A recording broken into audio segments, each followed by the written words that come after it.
আমাকে বলছে রাজাকার। শুনে রাখো চট্টগ্রামের লক্ষ লক্ষ জনতা, পার্লামেন্টে যখন আমাকে এই কথা বলা হয়েছিল, আমার পার্লামেন্টের কলিগ জাফরুল্লাহ চৌধুরী সাহেব বসে আছেন এখানে,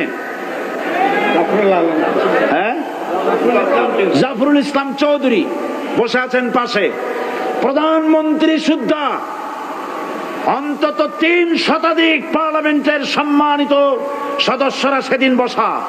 1997 সনের বাজেট বক্তৃতা যখন আমি করতেছিলাম, ডক্টর কুদরতে খোদা, নাম রাখছে কুদরতে খোদা, আসলে গজবে খোদা। এ লোকটি নাস্তিক, ইসলামের চূড়ান্ত দুশমন। তার প্রণীত শিক্ষা ব্যবস্থার যখন সমালোচনা করছিলাম, ট্রেজারি বেঞ্চ থেকে আমাকে বলা হলো রাজাকার। আমি আমার সমস্ত শক্তি একত্রিত করে বলেছিলাম, শুধুমাত্র হিন্দুস্তানের রাজাকারেরাই আমাকে রাজাকার বলতে পারে। আমি বলেছিলাম 1973 সন পর্যন্ত আমি বাংলাদেশের কোন রাজনৈতিক দলের নেতা এবং কর্মী ছিলাম না। আমি রাজাকার নই।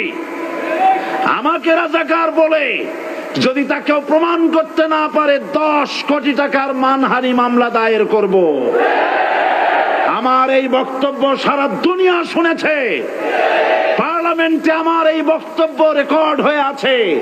সেদিন 3 শতাধিক পার্লামেন্ট মেম্বারের কেউ আমার চ্যালেঞ্জ গ্রহণ করেন নাই। যে কোনো ব্যক্তি পার্লামেন্টে গিয়ে আমার বক্তৃতা দেখে আসতে পারেন।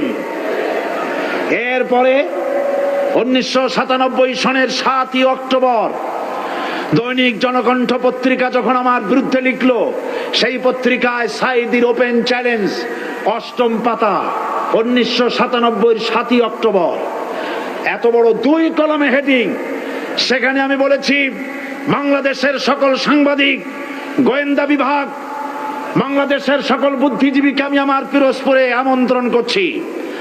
আমার উপস্থিতিতে যদি কেউ প্রমাণ করতে পারে বাংলাদেশের স্বাধীনতা যুদ্ধের বিরুদ্ধে আমার কোন ভূমিকা ছিল, সজ্ঞানে স্বেচ্ছায় জাতীয় সংসদের সদস্য পদ থেকে পদত্যাগ করব।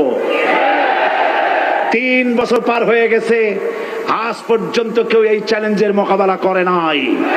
সুতরাং আমাকে যারা রাজাকার বলবে, তারা পিতৃ পরিচয়হীন অবৈধ সন্তান।